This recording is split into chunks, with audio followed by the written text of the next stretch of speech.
Boa noite, irmãos. Graça e paz. Amém? Boa noite para quem está nos assistindo também. Que Deus abençoe. Essa noite é uma noite muito especial e o desejo do meu coração é que Deus fale conosco através da sua palavra. Então, por favor, abra a sua Bíblia no primeiro livro de Samuel, capítulo de número 7. Nós vamos ler do versículo 1 até o versículo de número 12. 1 Samuel, capítulo de número 7, versículos de 1 a 12. Então, primeiro livro de Samuel, capítulo 7, nós vamos ler do versículo 1 ao versículo de número 12. Acompanhe comigo a leitura, por gentileza. Então vieram os homens de Quiriate Jearim e levaram a arca do Senhor à casa de Abinadab, no outeiro, e consagraram Eleazar, seu filho, para que guardasse a arca do Senhor.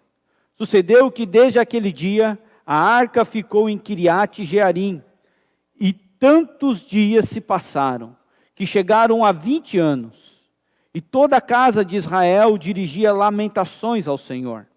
Falou Samuel a toda a casa de Israel, dizendo: se é de todo o vosso coração que votais ao Senhor, tirai dentre vós os deuses estranhos e os astarotes, e preparai o coração ao Senhor, e servir a Ele só. Ele vos livrará das mãos dos filisteus. Então os filhos de Israel tiraram dentre si os Baalins e os astarotes, e serviram só ao Senhor. Disse mais Samuel: congregai todo Israel em Mispa, e orarei por vós ao Senhor. Congregaram-se em Mispa, tiraram água e a derramaram perante o Senhor. Jejuaram aquele dia, e ali disseram: pecamos contra o Senhor. E Samuel julgou os filhos de Israel em Mispa. Quando, pois, os filisteus ouviram que os filhos de Israel estavam congregados em Mispa, subiram os príncipes dos filisteus contra Israel. O que, ouvindo os filhos de Israel, tiveram medo dos filisteus. Então disseram os filhos de Israel a Samuel: não cesses de clamar ao Senhor nosso Deus por nós, para que nos livre da mão dos filisteus. Tomou, pois, Samuel um cordeiro que ainda mamava, e o sacrificou em holocausto ao Senhor. Clamou Samuel ao Senhor por Israel, e o Senhor lhe respondeu. Então Samuel oferecia holocaustos. Os filisteus chegaram à peleja contra Israel. Mas trovejou o Senhor aquele dia com grande estampido sobre os filisteus e os aterrou de tal modo que foram derrotados diante dos filhos de Israel. Saindo de Mispa, os homens de Israel perseguiram os filisteus e o derrotaram até abaixo de Bet-car. Tomou então Samuel uma pedra e a pôs entre Mispa e Sem, e lhe chamou Ebenezer, e disse: até aqui nos ajudou o Senhor. Vamos orar ao nosso Deus. Senhor Jesus, fala ao nosso coração nesta noite, ó Pai. Nós já entoamos louvores ao Senhor, já lemos a sua palavra, oramos ao Senhor, trouxemos os nossos dízimos, as nossas ofertas. Agora pedimos pelas tuas misericórdias, fala conosco através da palavra do Senhor. Que o teu Espírito, ó Deus, possa nos iluminar, a compreender o que o Senhor quer para nós. Trabalha em cada coração aqui, ó Deus, e leva-nos a uma total, irrestrita dependência do Senhor, em nome de Jesus. Amém. Amados irmãos, nesses dias que nós estamos vivendo, de fato, temos aprendido muitas coisas. Mas o que eu tenho ouvido de muitas pessoas é que pelo fato de não conseguirmos nos congregarmos da maneira que congregávamos antes, naquele momento em que nós tínhamos escola bíblica, grupos pequenos, podíamos abraçar uns aos outros, por falta disso, nós muitas vezes nos esfriamos com o próximo e até com o Senhor. diante dessa crise que nós estamos vivendo na área da saúde e também nessa crise que nós estamos vivendo no Brasil, na área econômica e até na área política, nós deixamos essas coisas entrarem no nosso coração e isso gera um distanciamento de Deus. Isso gera um esfriamento espiritual. Por isso que nessa noite o desejo do meu coração e a minha oração é para que o Espírito Santo de Deus aqueça o seu coração e que você saia daqui realmente em chamas, um desejo pela presença de Deus na sua vida. É no decorrer dos anos que o profeta diz que ele clama ao Senhor para que o Senhor desperta e envie um avivamento no meio da igreja. Parece que aquele amor do começo, do princípio, com o decorrer dos anos vai se esfriando. A leitura das Sagradas Escrituras parece que já não nos apetece mais. A vida de oração é deixada de lado devido às correrias do dia a dia, dos afazeres da casa, de cuidar da família. Mas é necessário pararmos com tudo isso e lembrarmos que nós temos uma aliança com Deus Todo-Poderoso e que precisamos aquecer o nosso coração novamente na presença de Deus. Esse é o desejo do meu coração. Quando eu olho para o texto do primeiro livro de Samuel, no capítulo 7, eu aprendo algumas lições importantes para nós. Israel, ele já tinha ido para a guerra contra os filisteus. Leia comigo o capítulo 4, por gentileza. Volte aí um pouquinho, o capítulo 4. O versículo de número 1 e o versículo de número 2. Veio a palavra de Samuel a todo Israel. Israel saiu a peleja contra os filisteus. Se acampou junto a Ebenezer, e os filisteus se acamparam junto a Efaca. Dispuseram-se os filisteus em ordem de batalha, para sair de encontro a Israel.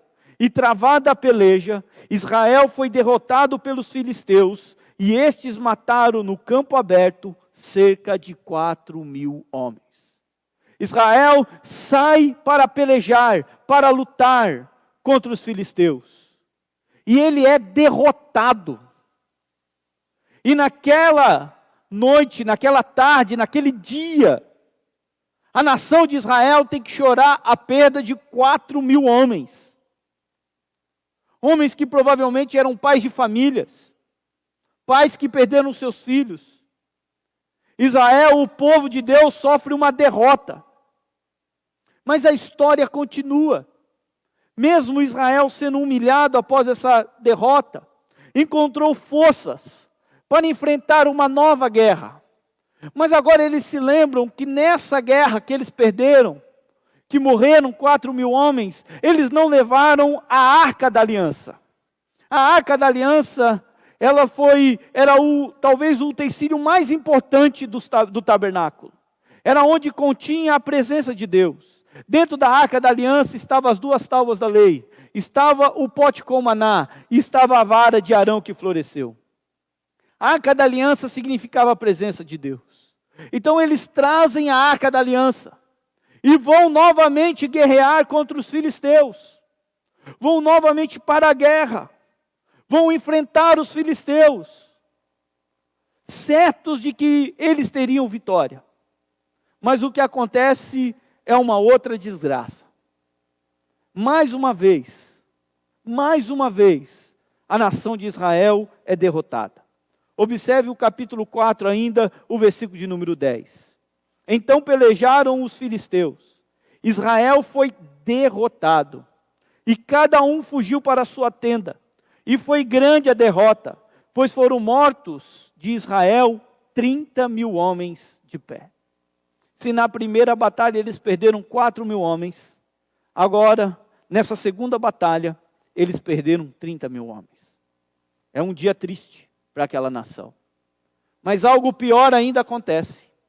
O versículo de número 11 menciona para nós.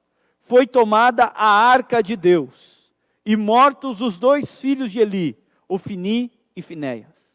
Se não bastasse esse número de mortes que Israel teve, a derrota, a vergonha, a Arca da Aliança, aquilo que representava a presença de Deus, é levada pelos filisteus, pelos inimigos de Israel.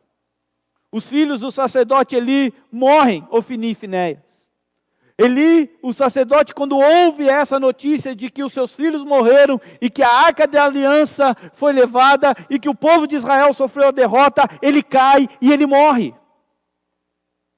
É dia de pranto, é dia de choro. A nação de Israel, o povo de Deus, foi derrotado pelos seus inimigos. Agora observe comigo o que acontece com a arca da aliança. Os filisteus, após essa batalha, levam para a sua terra a arca da aliança. Acompanhe comigo o capítulo de número 5, versículo de número 1. Os filisteus tomaram a arca de Deus e a levaram de Ebenezer para Astote. Astote era uma cidade que ficava, era uma cidade dos filisteus, e ali era onde tinha o templo de um deus, chamado Deus Dagon, um dos deuses dos filisteus.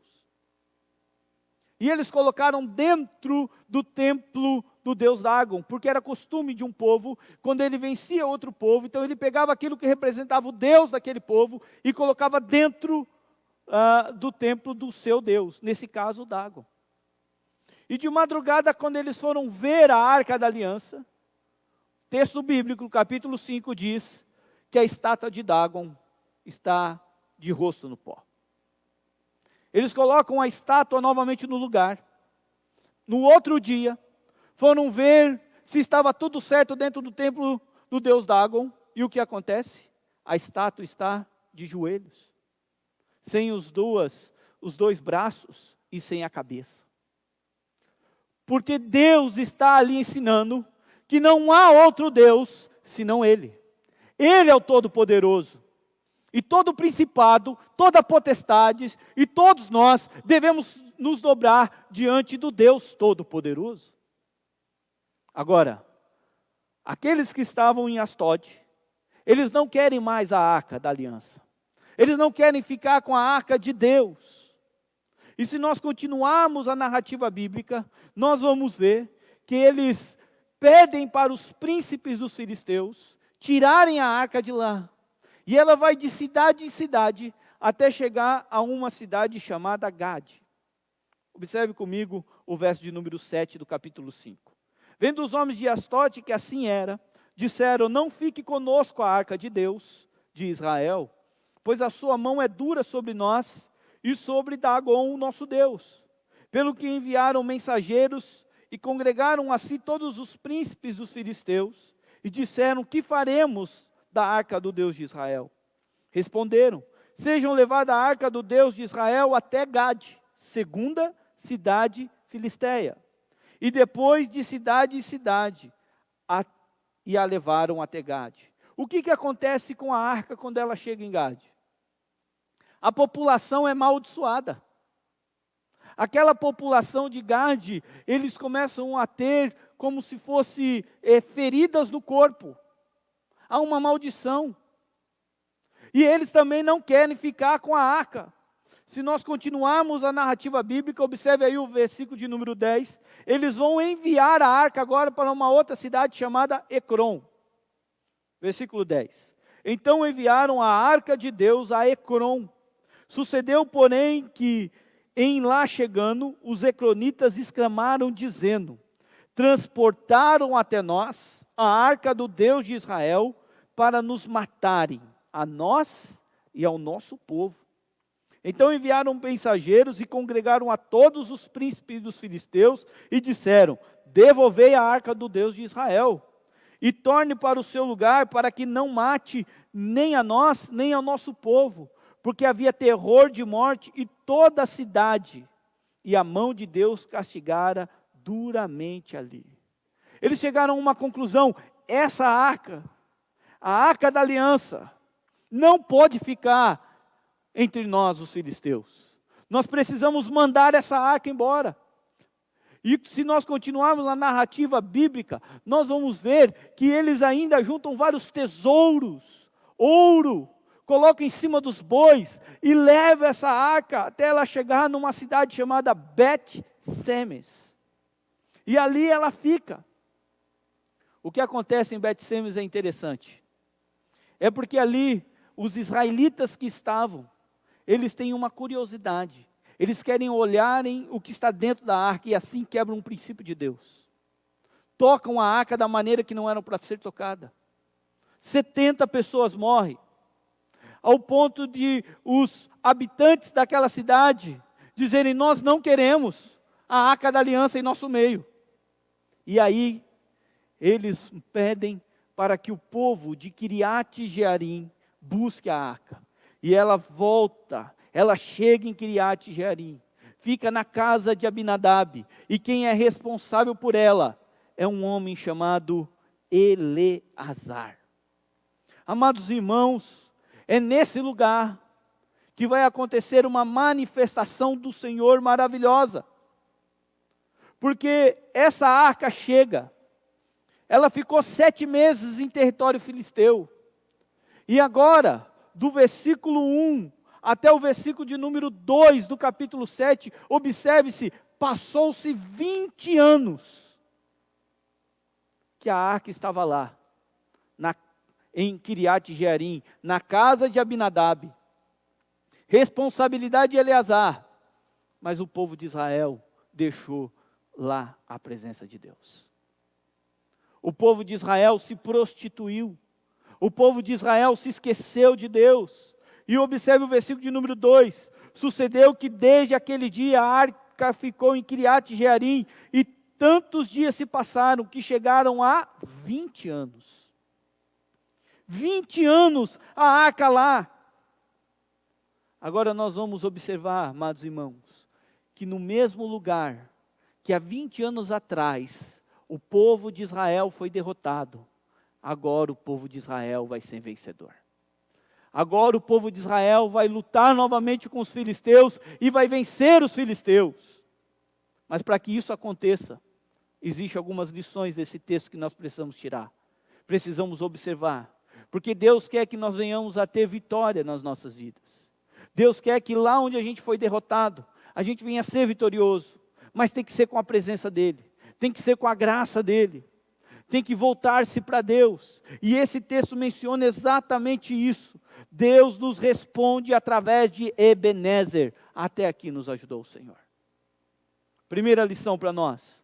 Nós podemos desfrutar da vitória do Senhor se nós não nos esquecemos da aliança que temos com Ele. Observe que passou-se 20 anos que essa arca ficou lá. A arca era a parte mais importante do tabernáculo.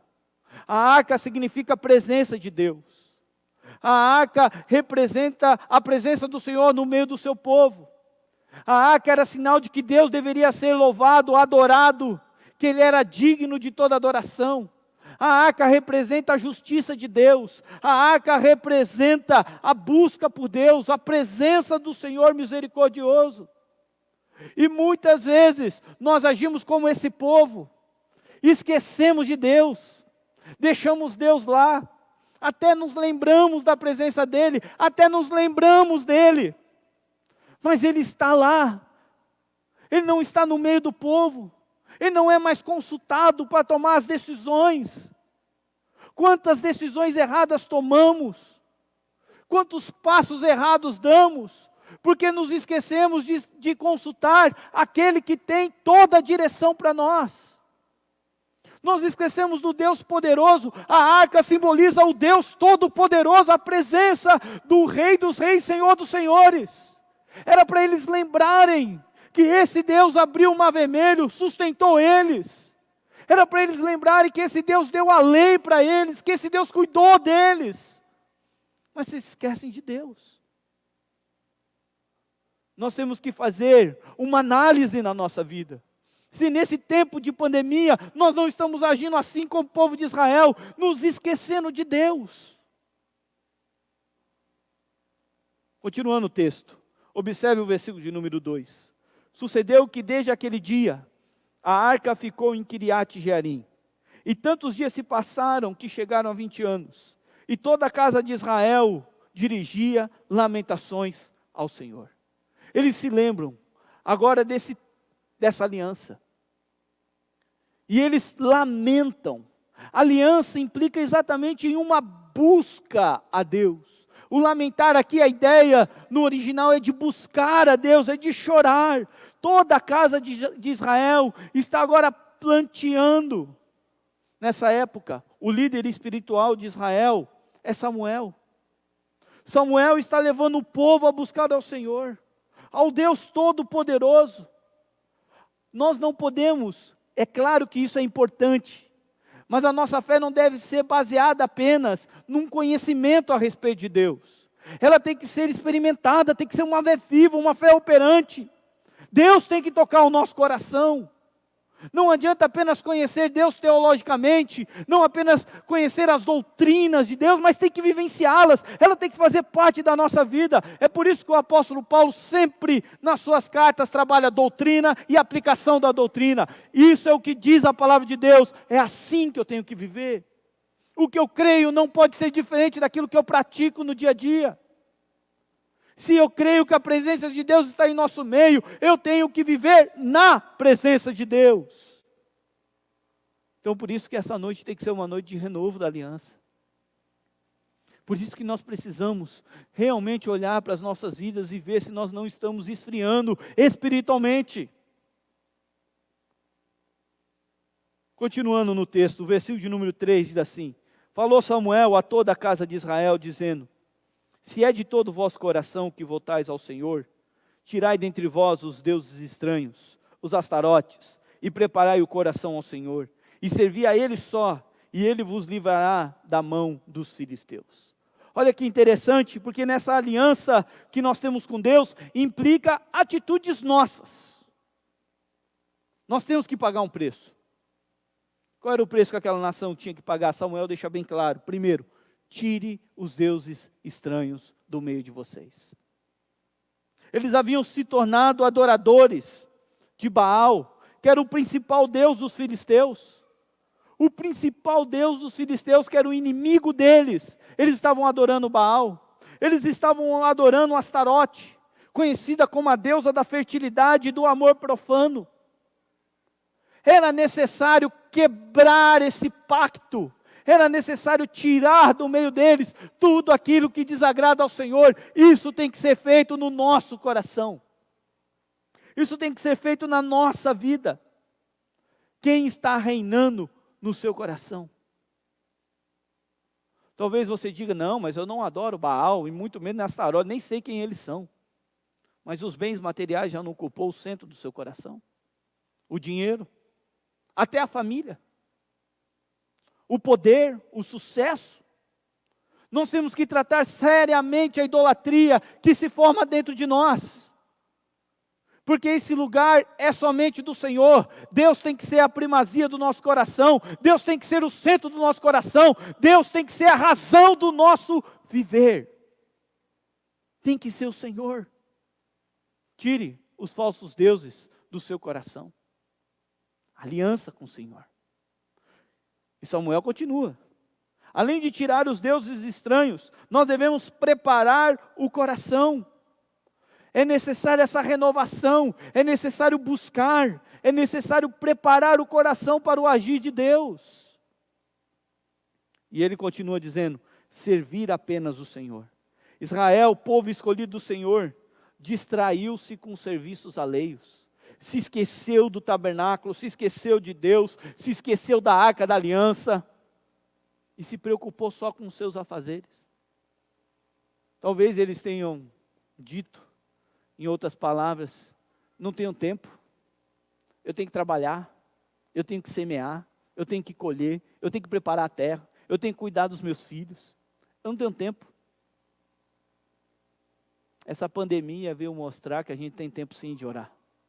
Tem tempo sim para buscar Deus. Nosso ritmo diminuiu. Nós estamos passando talvez mais tempo nas redes sociais, mais tempo olhando na internet, do que orando e buscando o Deus Todo-Poderoso. Nós precisamos consertar isso na nossa vida. Qual é o resultado dessa busca? Samuel vai dizer no versículo de número 4. Então os filhos de Israel tiraram dentre si os Balaíns e os Asterotes, e serviram só ao Senhor. O resultado disso é que quando praticamos a aliança que temos com Deus, é certo que a vitória viria sobre a nação de Israel. Nós não podemos apenas ter um discurso bonito, ou promessas vazias, mas precisamos ter uma postura determinada, permanente, de buscar a Deus em todo o tempo todo na nossa vida. E aí me leva a uma segunda lição, nesse texto. Podemos desfrutar da vitória do Senhor, através de um profundo quebrantamento. Agora eu quero que você se atenha a 2 versículos, o versículo de número 5 e o versículo de número 6. Disse mais Samuel: congregai todo Israel em Mispa, e orarei por vós ao Senhor. Primeira coisa importante, quebrantamento pela comunhão horizontal e vertical. Era necessário que a nação de Israel se reunisse, estivessem todos juntos, um só coração, um só povo, e tivessem comunhão com Deus e com o próximo. O quebrantamento aqui ele também é horizontal, porque é necessário pedir perdão, é necessário abrir mão do seu direito por causa do seu irmão, é necessário caminhar juntos, é necessário amar.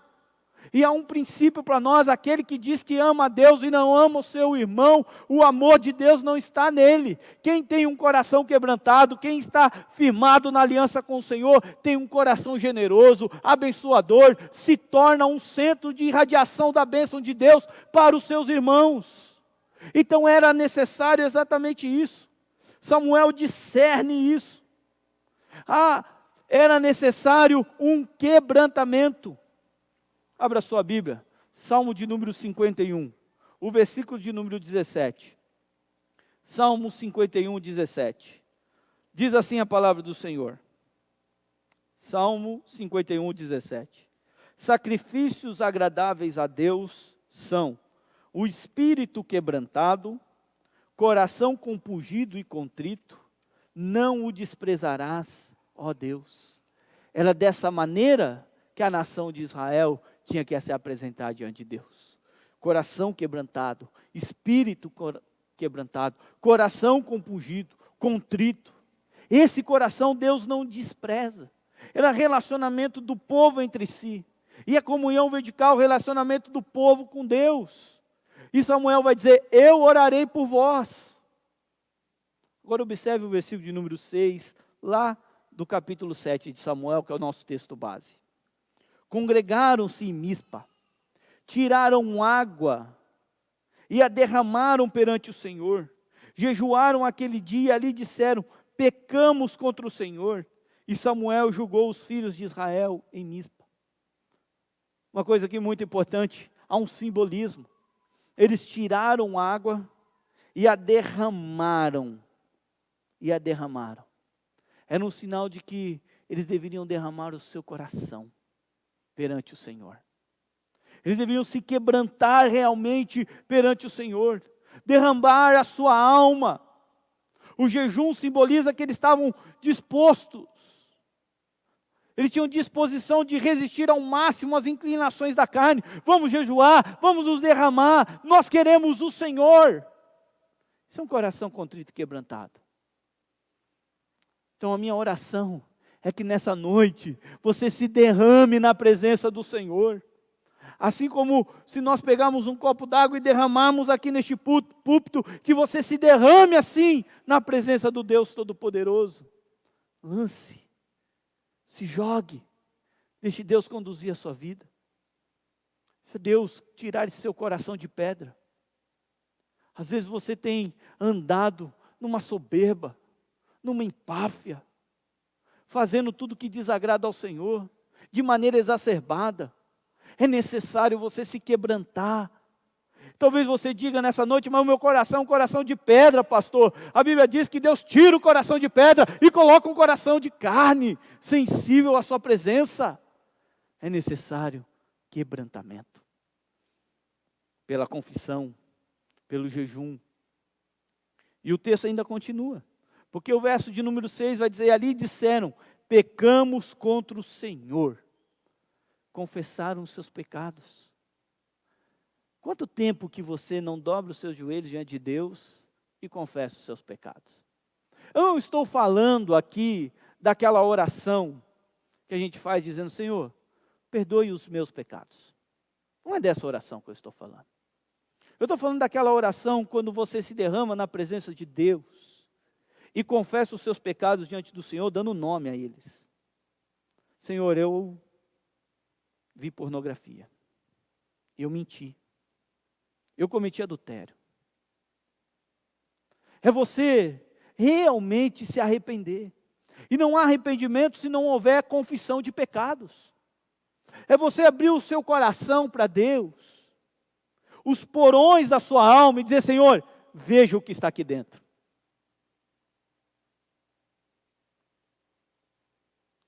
Deus te conhece como ninguém te conhece. Deus sabe o que você faz quando você esconde das pessoas. Deus sabe o que você pensa quando você nunca fala desses pensamentos para ninguém. Confessa o seu pecado diante de Deus. Como a nação, o melhor remédio contra o pecado é nós reconhecermos que nós não somos nada e que precisamos da ajuda de Deus.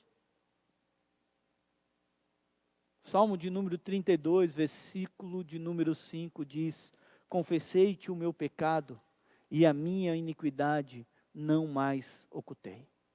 Aqueles que escondem os seus pecados, seus ossos apodrecem. Por isso que nós precisamos confessar diante de Deus. Mas não diga, Senhor, perdoe as minhas multidões de pecado. Dê nome. Isso muitas vezes é duro, traz vergonha ao nosso coração. Mas isso é prova do nosso arrependimento. E aí nos vem a terceira lição do texto. Podemos desfrutar da vitória do Senhor através e somente através do poder de Deus. Os versos de número 7 até o verso de número 12 diz exatamente isso.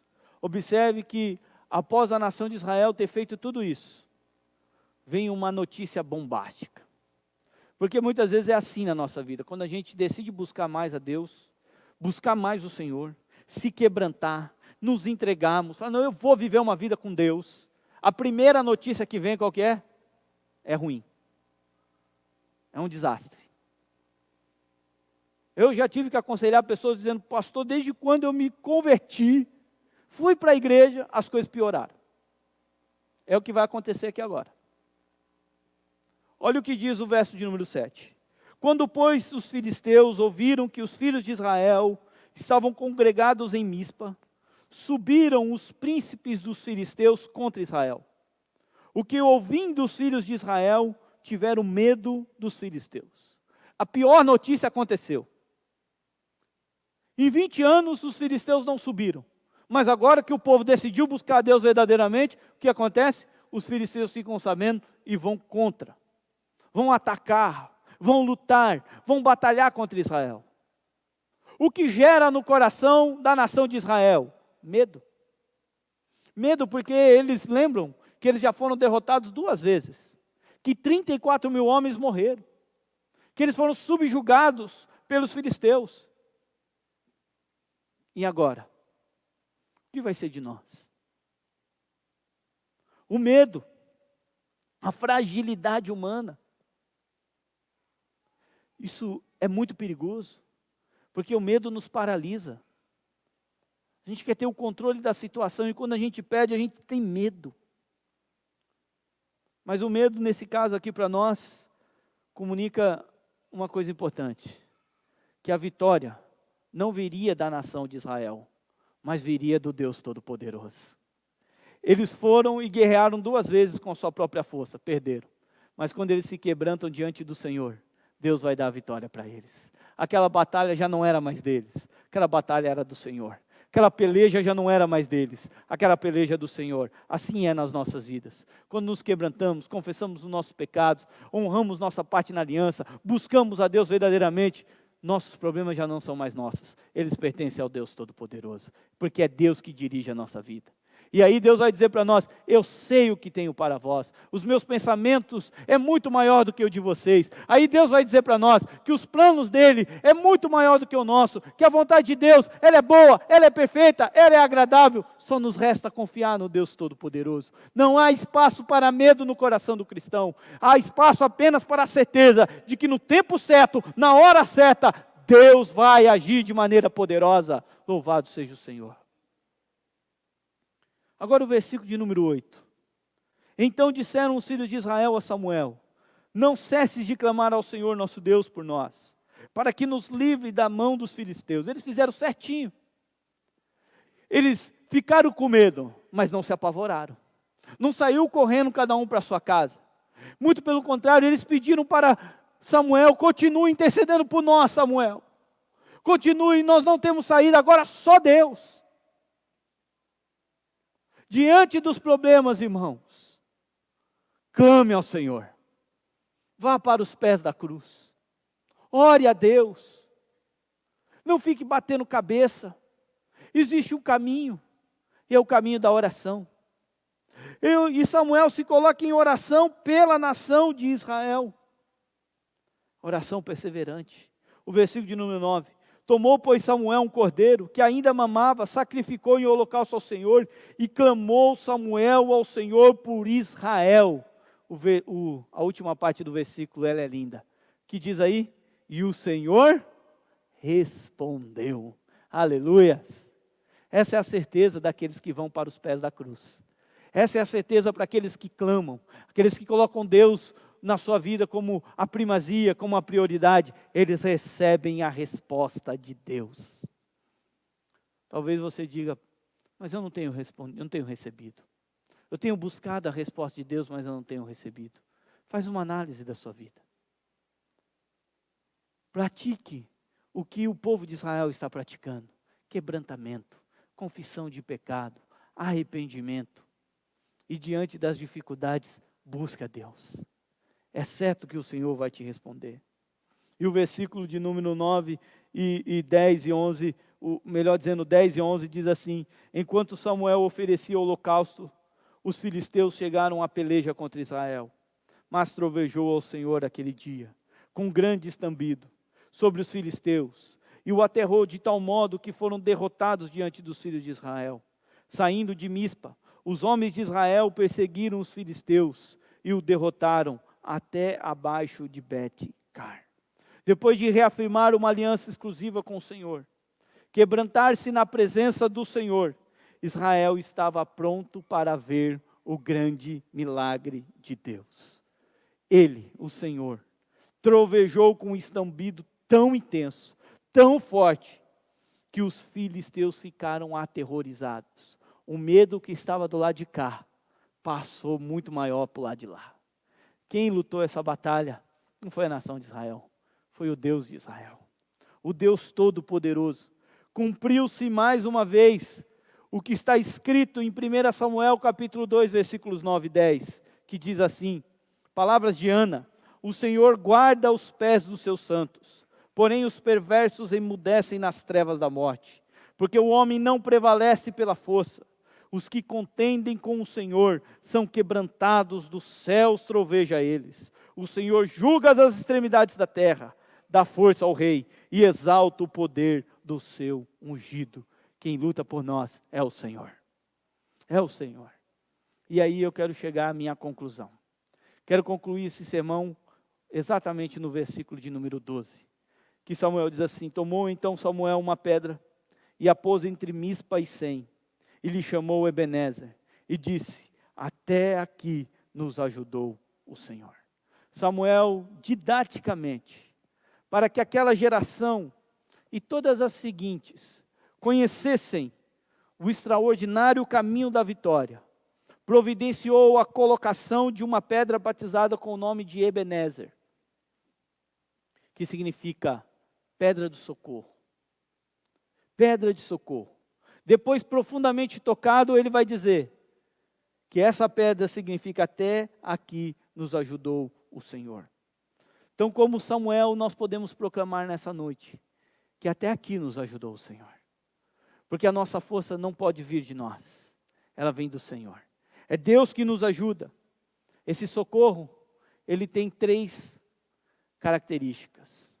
É um socorro no passado. Quando nós olhamos para trás, veja o tanto de livramento que Deus já te deu. Veja o tanto de coisas que Deus já fez na sua vida. O tanto de orações que Deus já respondeu. Então por que você está longe de Deus? Então por que você está esfriando espiritualmente? Esse socorro é presente. Porque o Senhor nos ajuda hoje. Ele nos livra hoje. Você vindo da sua casa até a igreja, quantos livramentos Deus te deu? Cuidado do Senhor para com a sua vida e com a sua família. Até aqui o Senhor nos ajudou. E esse socorro, ele é futuro. Porque o Senhor vai continuar nos ajudando até quando Ele romper os céus e voltar. Ou até quando o nosso dia chegar. Não haverá um dia da nossa vida que nós não teremos socorro bem presente na hora da angústia. Até aqui nos ajudou o Senhor. Até aqui nos ajudou o Senhor.